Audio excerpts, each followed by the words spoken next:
Classical guitar piece Andante in E minor by Ferdinando Carulli, played by Trevor Maurice of Learn Classical Guitar. Hello and welcome to the Learn Classical Guitar YouTube site, the place to be for beginners and intermediate classical guitarists. Now don't forget to subscribe in the right hand corner down there where you see the little icon so you can stay in touch and get your free weekly sheet music. And check out the link at the end of this video. If you watch all the way through, you'll see a little link to the classical guitar free bundle. Quite a few pieces there of free classical guitar pieces in both notation, music notation and tab. And today's piece is Andante in E minor by Carulli. Stick around for the discussion after the performance and we'll go through a whole host of things that will help improve your classical guitar playing. Okay, let's go.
Okay, the first thing to talk about are the chords, the notes together.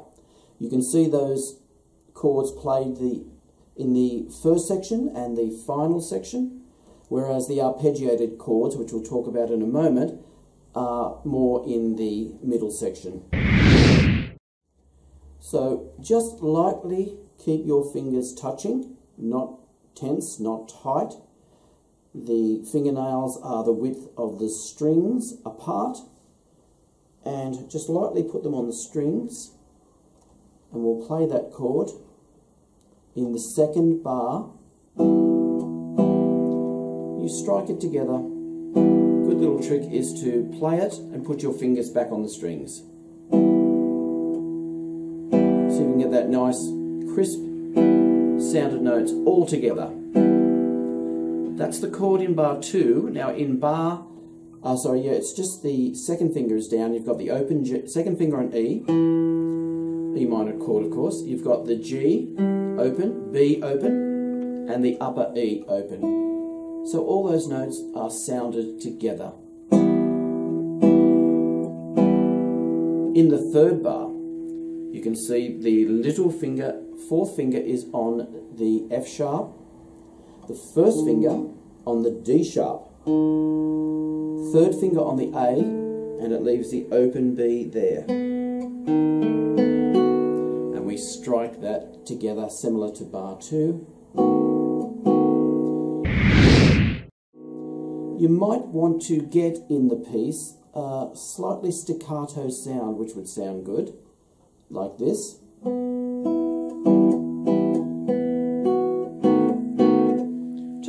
slight staccato. It doesn't have to be overdone, but it just accentuates those chords a little bit more, and it gives a balance to the middle section where the arpeggiated chords are played legato. So I'll just do those chords again from bar 2 and then go on straight to the chords in bar 3.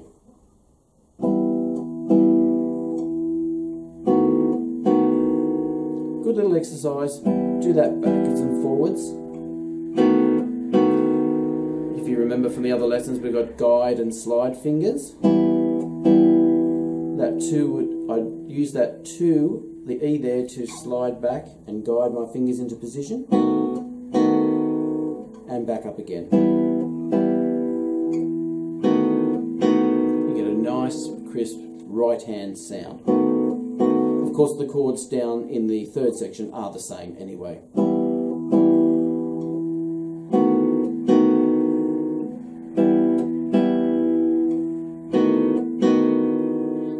And in bar 9.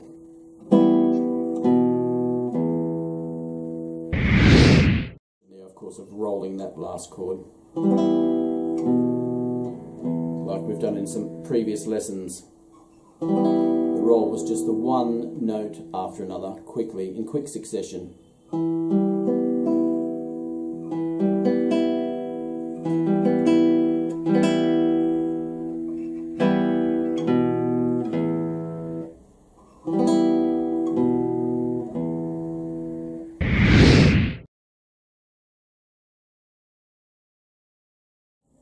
Okay, another good thing about this piece is that you get to use the A finger a fair bit, and as a beginner that's invaluable practice. So we start off with the M, and even in the chords you're still using the A. It plays a prominent role.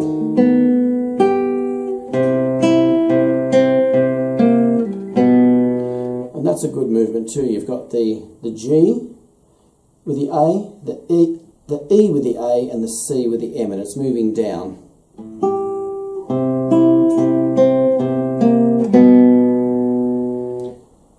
That's in the 4th bar there. So it's used quite a bit, as I said, right the way through, either in the chords or when you're doing, even in the arpeggiated section.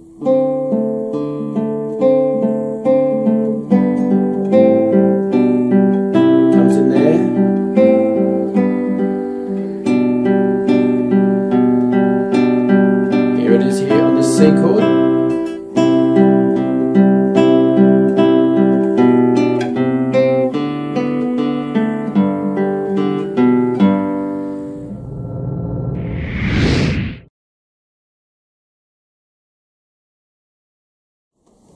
Okay, the timing of this piece, it's in 2/4, which is usually a strict march time, but as I said before, you can use the rubato, which is the deliberate speeding up and slowing down of time, just to give it a little bit more pizzazz and a little bit more character, a little bit more musicality.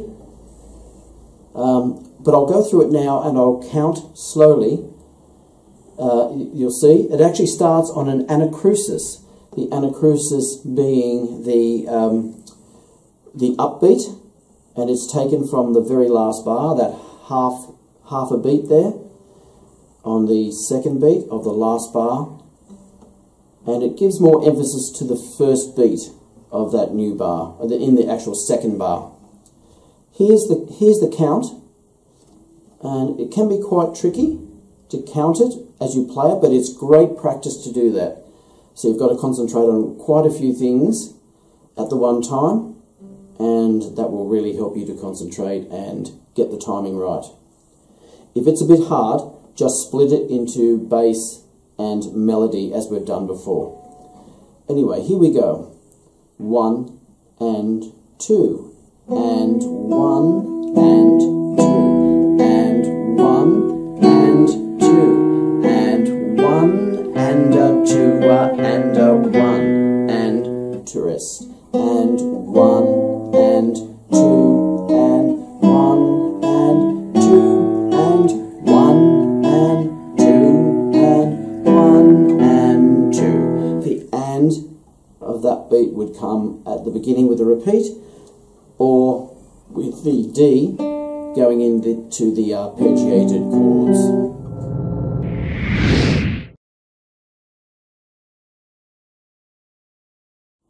Okay, now it's time to do the middle section, and I'll say and play the rhythm fairly slowly.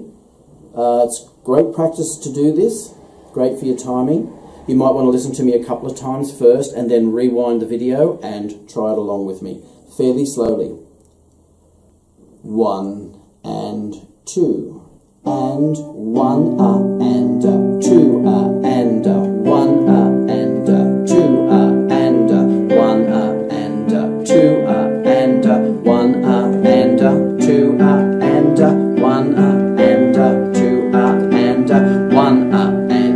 2 and 1 and 2 and 1 and 2 and 1 and 2 and.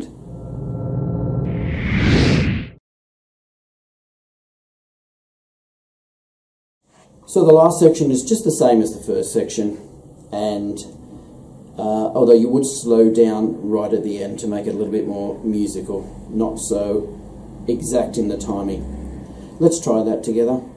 1 and 2 and 1 and 2 and 1 and 2 and 1 and 2 and 1 and rest. And 1 and 2 and 1 and 2 and 1 and 2 and 1 and 2 rest.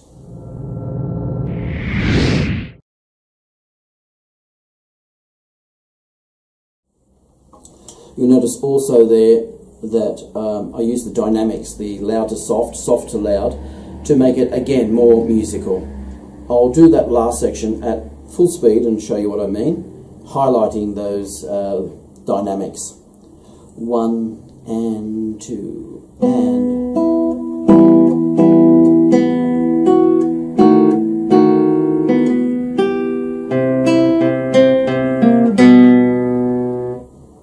Getting louder.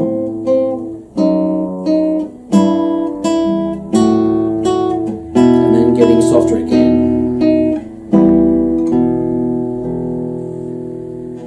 At full speed, 1 and 2.